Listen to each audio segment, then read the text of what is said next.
Hey, I'm Alex. Hey, I'm Parv, and this Is Trying to Product.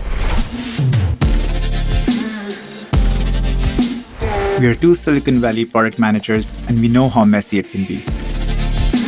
So we're here to talk about the ups and downs of being a PM.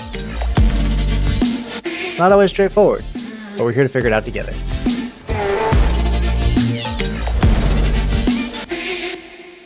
Okay, so on this week of Trying to Product, we're going to go through a bunch of different product manager myths, and there's a lot of myths. So I think, Parv, off the top, what's the number one myth that you hear all the time? I don't know. I'm trying to think. I mean, there's just, I don't know, like myths is a good way of putting it. It's also like just these different sort of, stuff that you read about, like this is the role, this is how it works. Like these like specific one-liners that are shared out there as if like that's the exact thing in product management. And, I really think like this is a big, nice one to talk about here. Like one of the ones that I hear a lot, and we also talked about this in an episode before, was as a PM, you're the CEO of a product. Oh, yeah.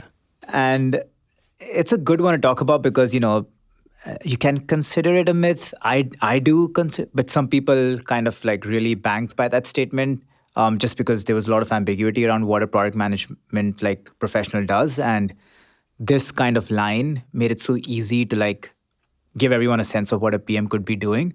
Yeah, But it's I like think a marketing. It's a myth. Yeah, It is good marketing, right? Yeah, I think that's such a good, like, it's such like it's a way to like rope people into it. But then when you get in, you're like, oh, I don't actually own this. I don't actually like have all this. It's just like the way that they rope people in, kind of convince them about how great product is.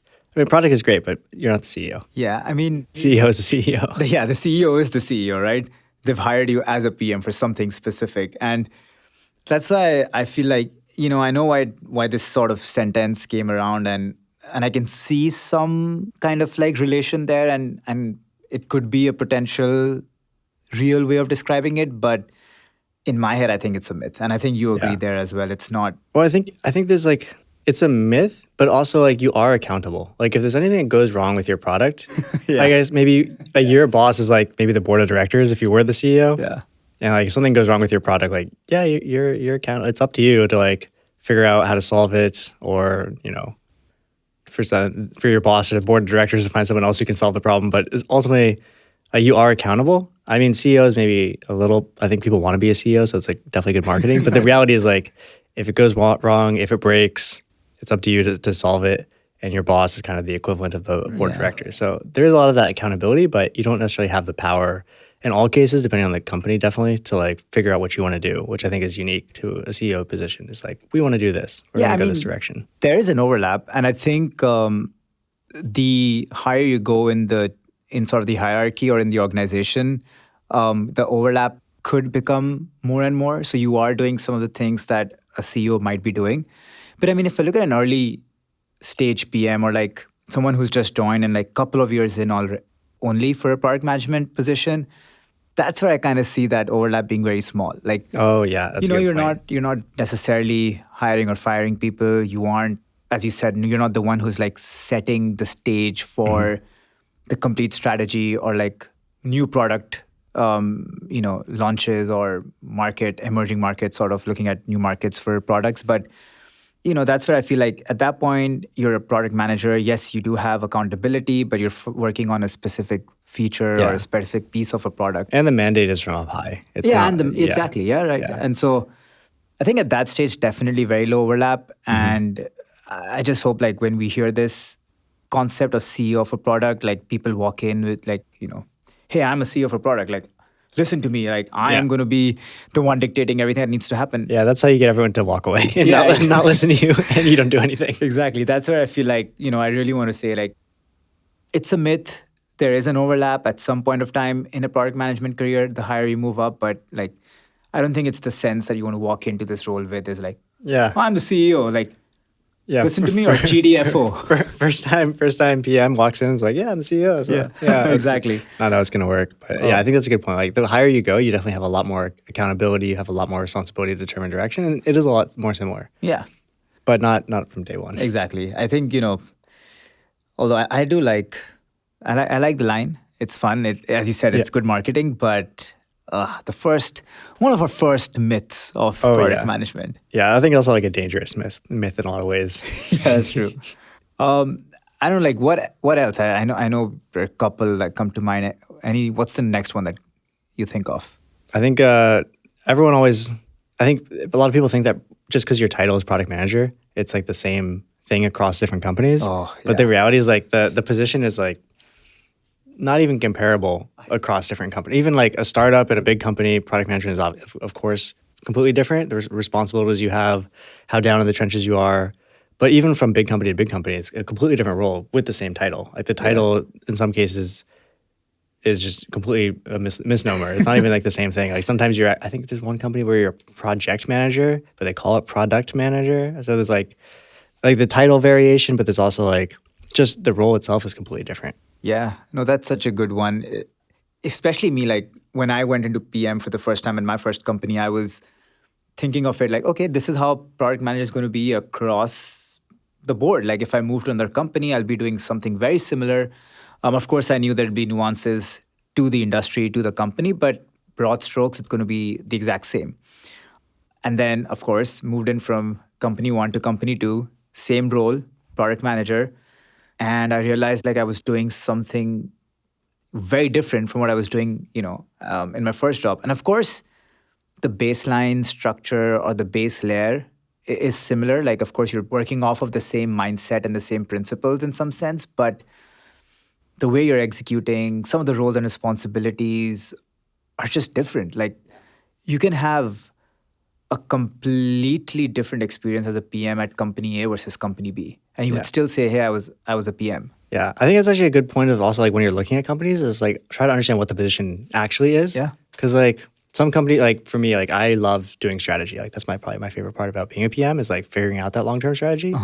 And there's a lot of tech companies where as a PM, you're just not going to touch strategy unless you're at those super, super high levels, which are going to take you like a decade or two to reach. So, yeah, that's a good point. I mean, strategy is one of those, and then even different flavors of how involved you are in different aspects, right? Like as you said, strategy is one. I think in my previous company, I was involved in user research, but there was a part of me that wasn't in the trenches with like the candidate hiring or setting up of the surveys or the experiments in that sense. But, next company, I had more opportunity to sort of step in there. And again, still a PM, so it's like how deep you can get into those different aspects of the entire sort of product lifecycle also varies across different companies. Yeah. Yeah. And like how much like some companies allow you to do like to your point, like user research. Like some companies won't even let you like talk to candidates or even like get into that part. It's a whole separate organization, like the analytics, like everything's kind of siloed off and you just kind of, reach out to these folks and make your requests and they get back to you, but you don't really have the ability or even the access to kind of stand up or even work with them too much. Yeah.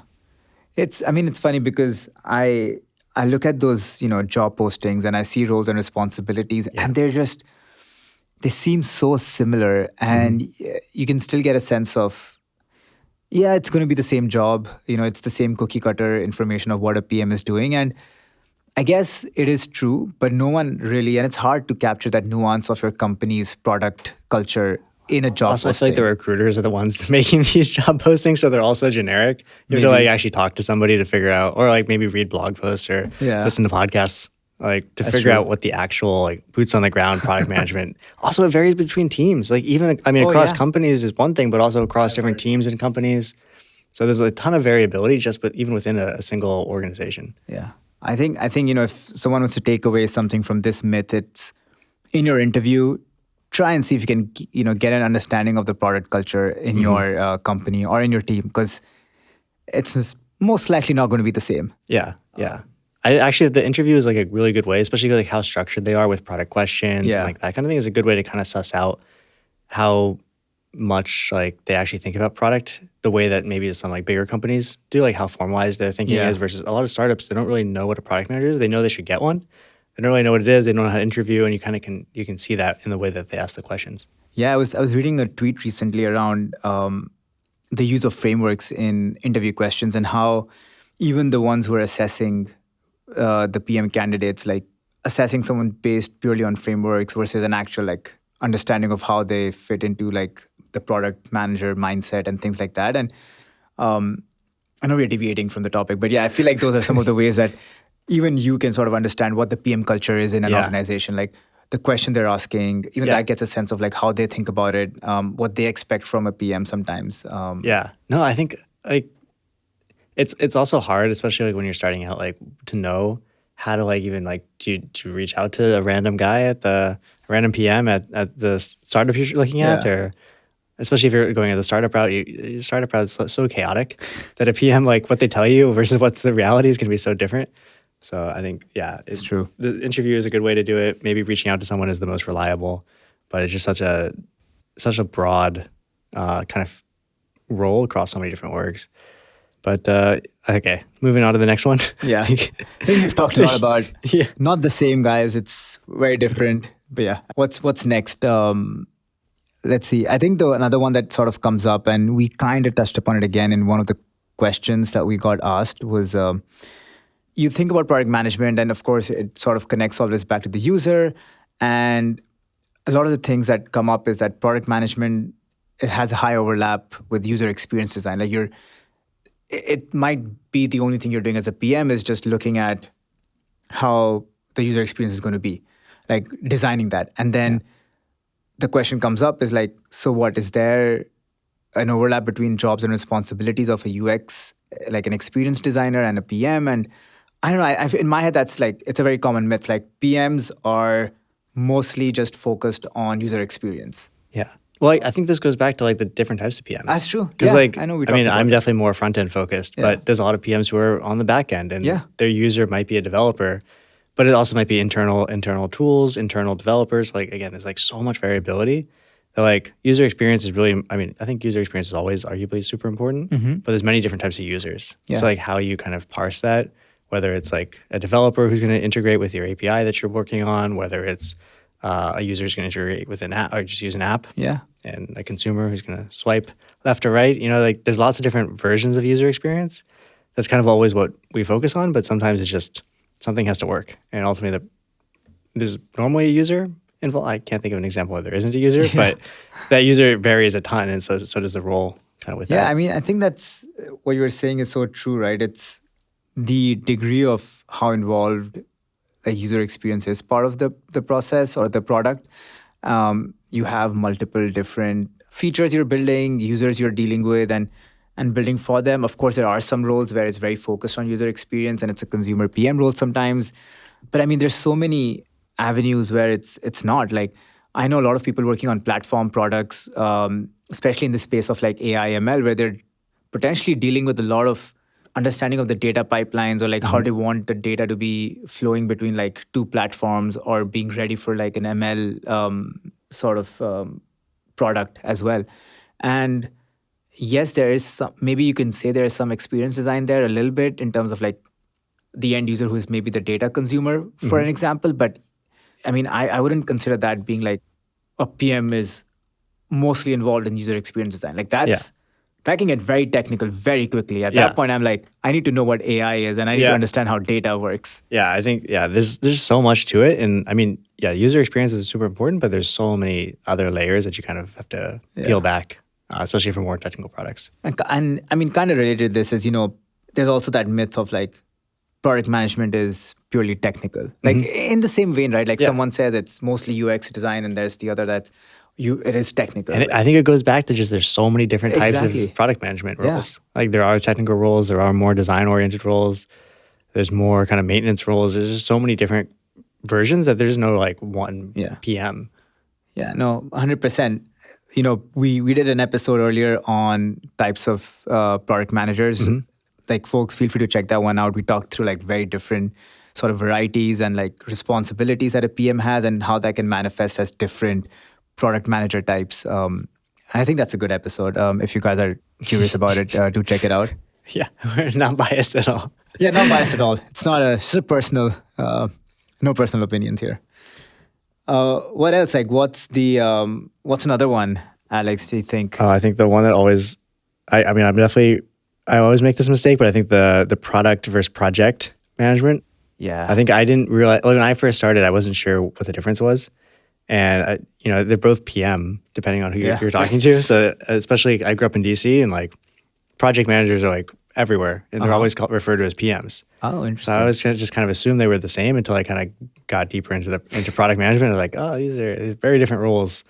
Except maybe if you're in a startup, then they tend to overlap a little bit more. Yeah. I think that's a good one, and I feel like that can be its own episode, like product versus project and the nuances there. But yeah, I think it's not the same. Product management is not project management, but to your point, depending on where you're at, state of the company, and like other factors, there could be overlaps. You could be doing some of those things in your day-to-day, but it's a red flag if your job. Well, I think it's a red flag if you're at a big company. It means that you're chronically understaffed. Typically, if you're at a startup, there's no other option. So yeah. But I think like project manager is just like making sure that all the resources, all the team members, the design, the engineering is like adhering to timeline. And honestly, I would say like a good project manager like basically is like a lot of projects that I've been on basically succeeded or failed because the project manager was good or not. Oh, interesting. But if your like product is like you essentially feed in the requirements, then the team executes on the requirements, and the project manager makes sure everything's on time. So if you're having to do both, you're probably going to be really bad at, not really bad, but you're going to be much better at one than you are the other. So for me, like I'm not necessarily that organized. So project management, it's not as good as when I'm doing the requirements alone and have an actual project manager. So I think it is very different, and it's I think also different personality types. Yeah, I mean, I feel like for a project manager, like the PM is another stakeholder. And like we are held to those timelines from a project manager as well. It's not just... And hounded every day. And and because that's the role, right? That's what they're trying to do. That's what they're focused on. That's their task. Like they are really focused on streamlined execution, being able to deliver and being able to sort of get everything together and rolled out. And a PM is just a product manager is just one part of the wheel. It's like, I'm trying to think of an analogy here where like every different function comes together, but then the project manager is kind of like making sure Well, I guess it's like if you take a building example, right? Like we're like the architect. And then... Oh, interesting. I'm curious. Please keep going. So yeah, we're like the product manager is the architect. We make the plans, we make the specs. And then the project manager is more like maybe the foreman, who essentially is coordinating with all the workers, with all the different talent in order to construct everything to the requirements. Interesting. And essentially like the budget, everything being on time is up to the foreman to make sure that everyone kind of worked in unison against the specs. But the architect is, kind of popping in sometimes, checking on everything, making sure it's up to specs. But, they're not necessarily too worried because they trust the foreman to execute and to coordinate all the teams and rally everybody around the requirements that they provided. If there's something blocking, then the foreman can reach out to the architect to say, hey, your plans are wrong. Can you please update them? Exactly. Which happens... There's an edge case on this stairwell that you didn't consider. It doesn't go up to floor 11. Yep. And that's what the product manager does. So after essentially the requirements are written, then it's kind of just popping in, working with the project manager, unblocking the team, and then keep going until the building's complete. That's a fun example, a fun analogy there of the architect and the building. I'm going to think of more. I feel like there's a bunch more. I think that's the interesting thing is like there's really product managers and project managers in every company. Like whether you call yourself a product manager or a project manager, like the principle, the philosophy of that role. It's the person who made the requirements. There's the person who rallies a team to execute on the requirements, and then there's the people who are actually executing on the requirements. There's that organization structure exists in I think every field. Like, there's a person who made the ingredients, and there's the chefs who are like. Interesting. It's I think a more philosophical product management question that we can ponder. Yeah. Well, I think another episode, Alex. Actually, that would be like your product manager in everyday life. Yeah. The chef. Oh, I don't know if I want to take back product management into my everyday life.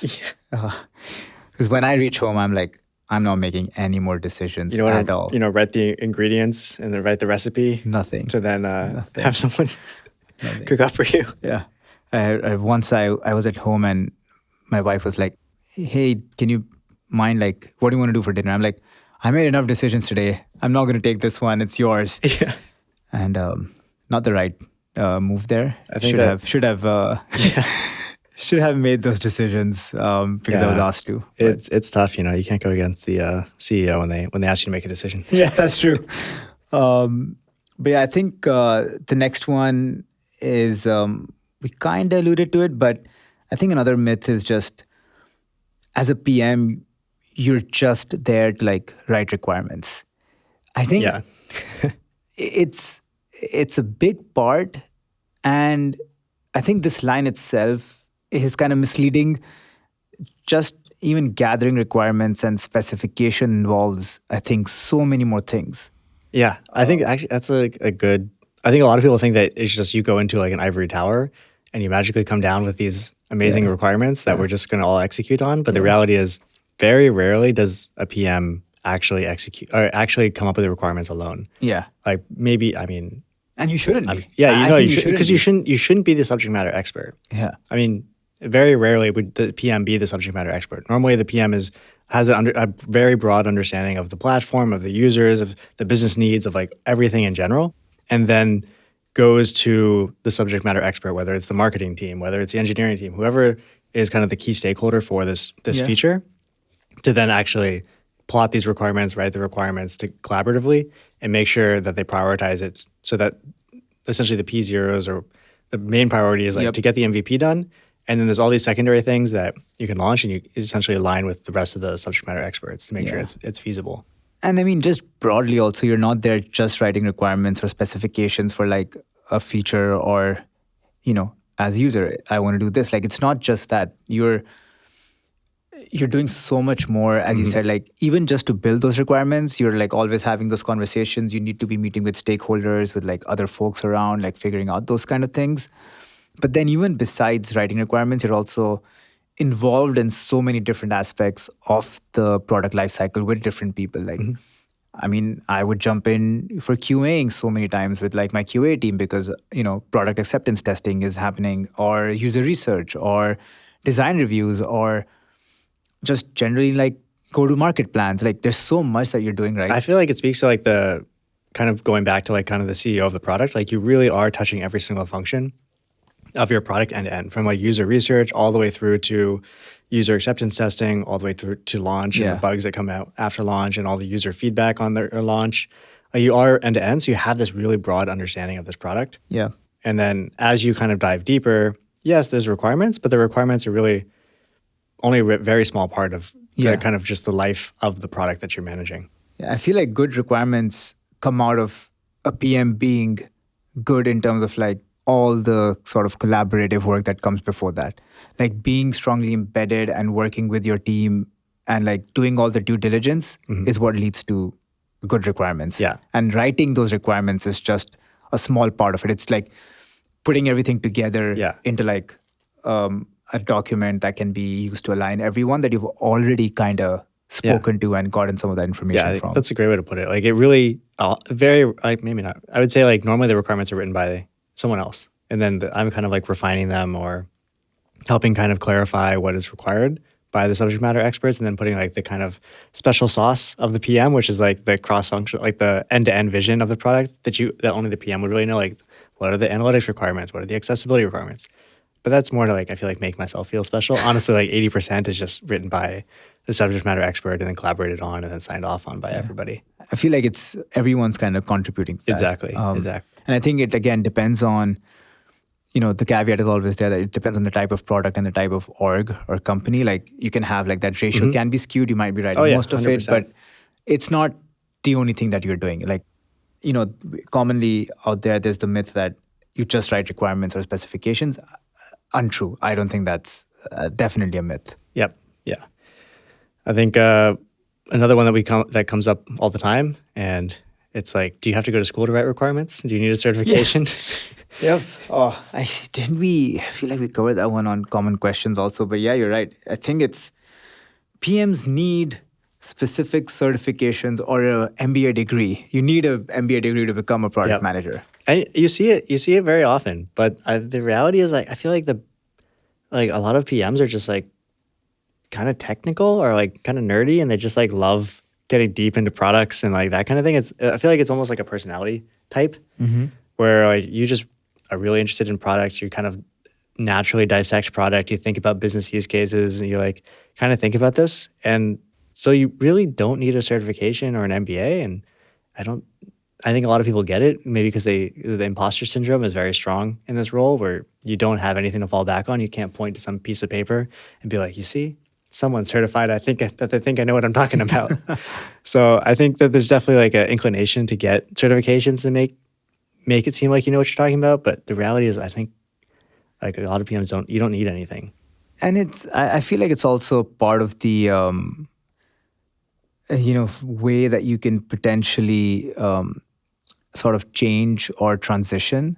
And I think people use certifications and MBA programs sometimes to transition from one of their fields into product management. Yeah, that's a great point. But again, like looking at it from backwards, like the end of the step, which is becoming a PM, having a certification or an MBA degree is not a hard requirement. It's like I know a shit ton of PMs who have no MBA. I would say most, maybe like 90% of PMs maybe, I know. Yeah. It's so true. Like, definitely don't need a certification or an MBA. I mean, I would say that they're good in one of those aspects, which is like if you want to really transition from, one field to product management and you feel like you have not had the sort of experience or the skill sets that you would need and you want to go and pick those up, then I think like going through an MBA program, of course, there's so many more benefits to that. So this is not just one of them, but going through a program or going through a certification can help you feel more confident with your skill set,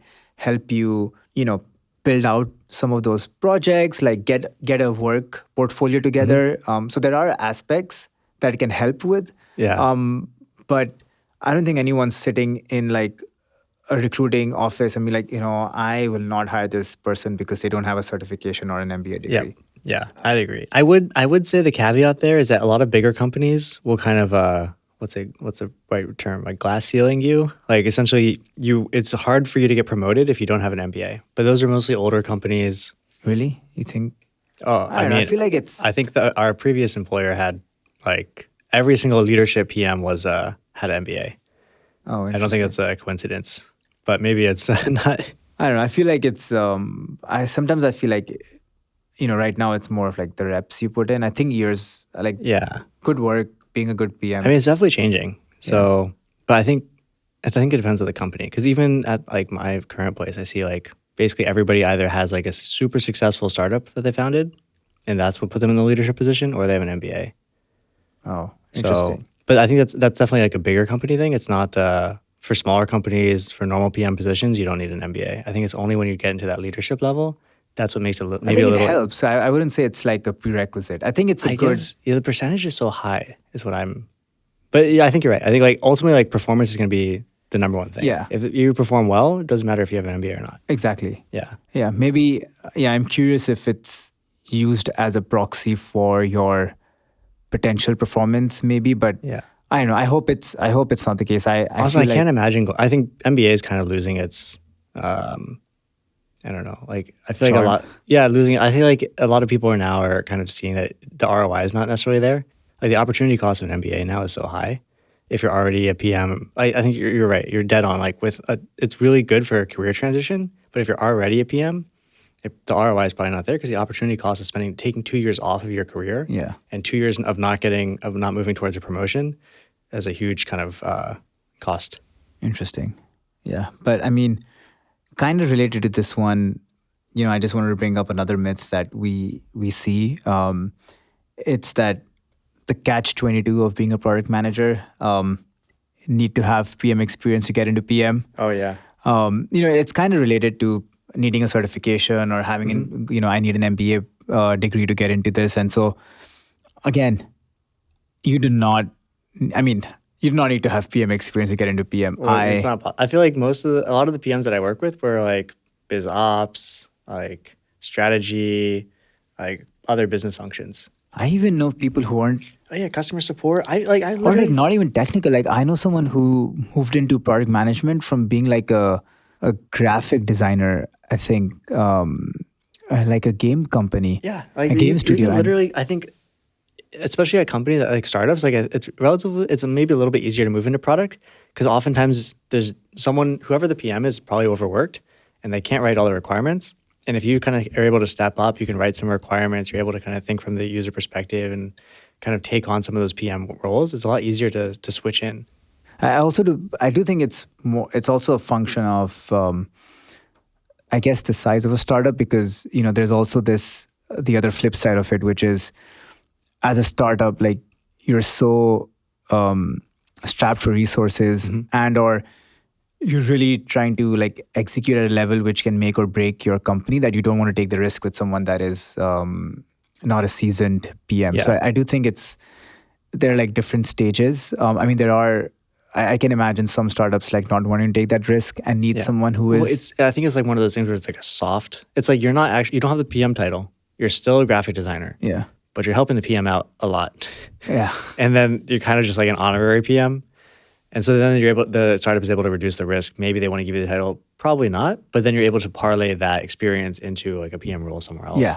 Yeah. I mean, I feel like, as you said earlier, like it's a personality type, or it's just, someone who is interested in the skill set of being a PM. And I feel like the role is so vast and there's so much that you do there that you can borrow your skills from any domain that you've been in. Like I feel like anything that I've done up till now is like a transferable skill when it comes to product management. And that's the best part about this role. Because like, it is so general. I mean, honestly, like... I hate to say it, I'm not an expert on anything, but... Yeah, but that's the reality. Like, that's the reality. I think it's also kind of a nice part about being a PM is like you're able to dabble in everything. Yeah. And whatever you dabble in ends up being helpful. Exactly. And whatever you've done before that, I think it comes down to, of course, telling the story really well in your interviews, like being able to connect the dots. I guess, what I'm saying here is that whatever your experience is, it's important to be able to extract out those skill sets that are relevant, and you will find it. It can be hard. I don't want to, like put a blanket statement on there that's saying, it's easy. Any role can transition to PM. It is hard. It's a tough sort of role to crack into, but it's a role that, if the story is right, if you connect the dots back. The story is so critical. Because if you can weave a good story of how like you're like caring about the user, how you're able to execute, corral the team. Yeah. Like I mean, if you're already interested in this, it's already like, it's a story that kind of comes naturally. Yeah, and I would encourage like someone, if you're an aspiring PM, but you're not in a PM role right now, I'm pretty sure you would have like done work, or the way you would have been thinking about your work would have already been influenced by how a product manager thinks. Like you would be thinking about some of the same problems, and you would have been solving it your own way in your own sort of domain. And those are the skills that you can transfer. So, I know people who have transitioned from different roles, but they were able to like look at the work that they were doing and tell that story. And yeah, you do not need to have PM experience to get into PM. Yeah. And I know people who have transitioned from like a completely different role into a senior PM position because of I think like, having strong principles. By definition, every PM is transitioning from some other role. That's true. Because there is no PM school. And it's not like that's true. And I think like coming out of college, like going into a PM is very tough. Like they're very competitive, and not many companies want to give like millions of dollars worth of resources to a college kid. Yeah. So like often like you're essentially starting in some other role and then transitioning into PM. Although there are now like APM. And I don't know if you've seen like there's a couple of programs that these universities are starting that are to actually teach product. I think they like you get like I don't think it's a master's in product management, but there's like a... Stanford has they have like a product management course. I mean... Like it's not a course, it's like maybe a 6-week program. Like a track, there's like a program for it, yeah. But I feel like I've also recently seen actual programs that are dedicated for like a master's that leads you to a PM, which I am very like doubtful. Skeptical. Yeah, I know. I mean, they're also trying to sell, right? Like everyone's the school is trying to sell because so many people want to be a PM. Yeah. So I think it's a good way to like sell students on the MBA, especially if the MBA demand is softening. Well, shifting sort of gears into some of the different aspects, what other myths come to mind? I think kind of another one that we maybe briefly touched on is that PMs are only building what customers want. I think this is like a very nuanced kind of thing. I think it's also a little bit funny. I think a lot of times I think a lot of people throw on these examples of like, what's that one? Like I think Henry Ford was like, if I asked people what they wanted, they would have said a faster horse. Yep. And it's like, I mean, there's a lot of these like examples you hear all the time, but I think the reality is like people are always telling you what they think is a solution to a specific problem. I think it's up to the PM to figure out what the root problem is. Yep. And then try to figure out what the solution is. Yeah. It's very rare, I feel like, where a customer's like, you got to do this. And I'm like, yep, that's what we're going to do. Yeah, that's definitely like one of those things that you hear a lot, which is product managers are only building what customers want. And there's the problem statement to look at, right? Like as you said, you want to really focus on what's the problem you're trying to solve. But then there's also other sort of like stakeholders and business objectives that you're dealing with. Like, yes, it's important to build something that is closely tied to a good customer experience. Like you want to build something that is valuable for your members, for your customers, but you're also optimizing across what customers need and potentially some of your business objectives or other internal, business needs. Like I could be building something that's really important from a security perspective or a privacy perspective. It might not be something that the customer needs, but it's something that is important as a business. Yeah. And so I don't know, like, don't you feel so like it's not always just what customers want? It's like, yeah, no, there's always like, there's also what the business wants. And ultimately what the business thinks is going to be better for the business is ultimately what wins.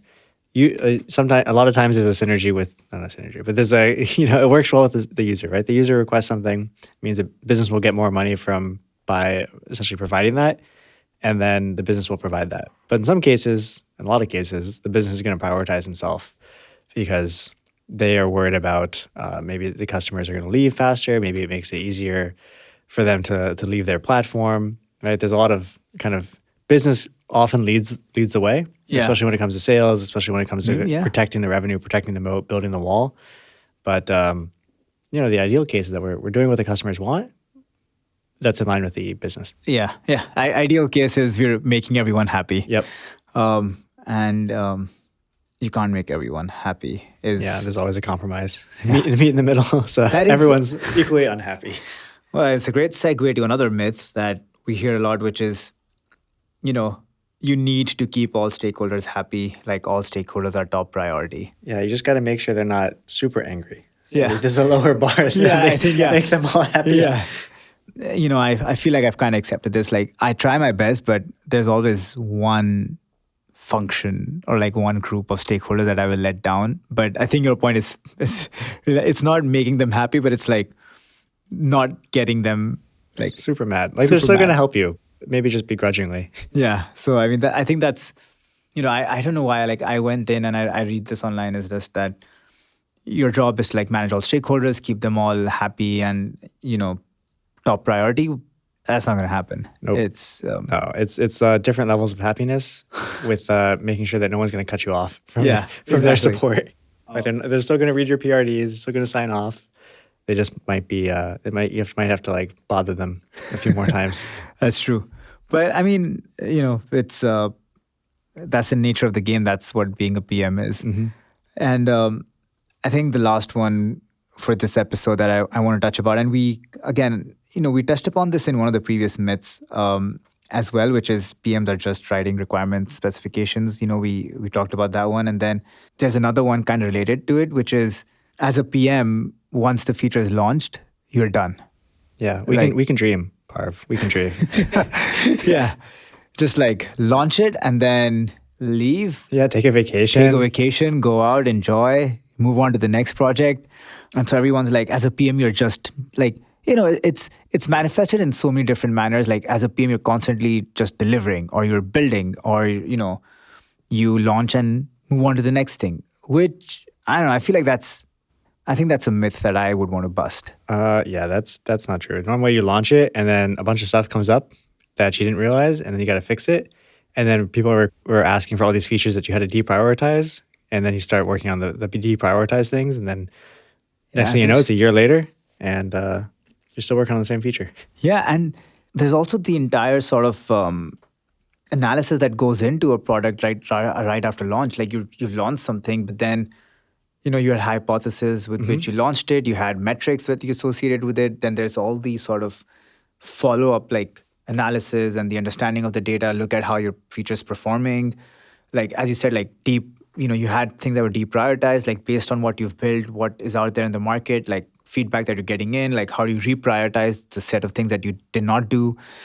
Is the like product even performing the way it should have? Like, all the post-launch analysis. Yeah. Everyone kind of wringing their hands over the things that it's not quite doing that it's supposed to be doing. Or how it's impacting something else that they had not. That they didn't expect. Exactly. Like, I don't know about you, but for me, I actually have the most fun after the product has launched. Like, I really love like, I think also like going in and it's of course gratifying to see what you've launched. Like that's always Yeah. a piece. I know we talked about delayed gratification, but trying to see like, okay, did this actually have an impact? Like what's it doing out there? Like were all the things I said right? Or was I just bullshitting the whole time?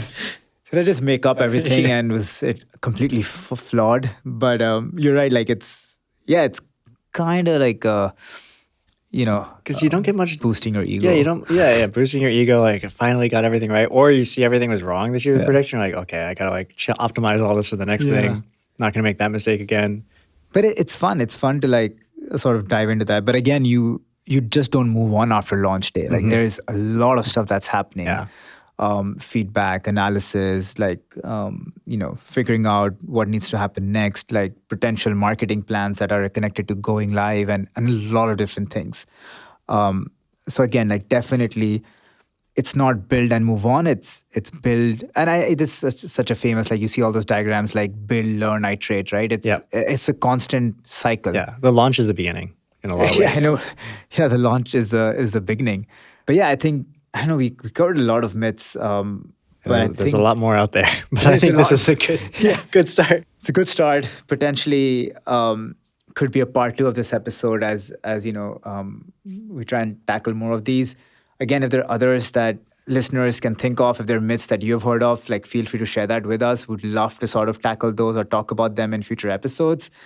But yeah, I think that was a good list. Cool. I think it was a good list. Yeah. Good chat. Awesome. Thanks, Alex. Thanks. We'll see you on the next one.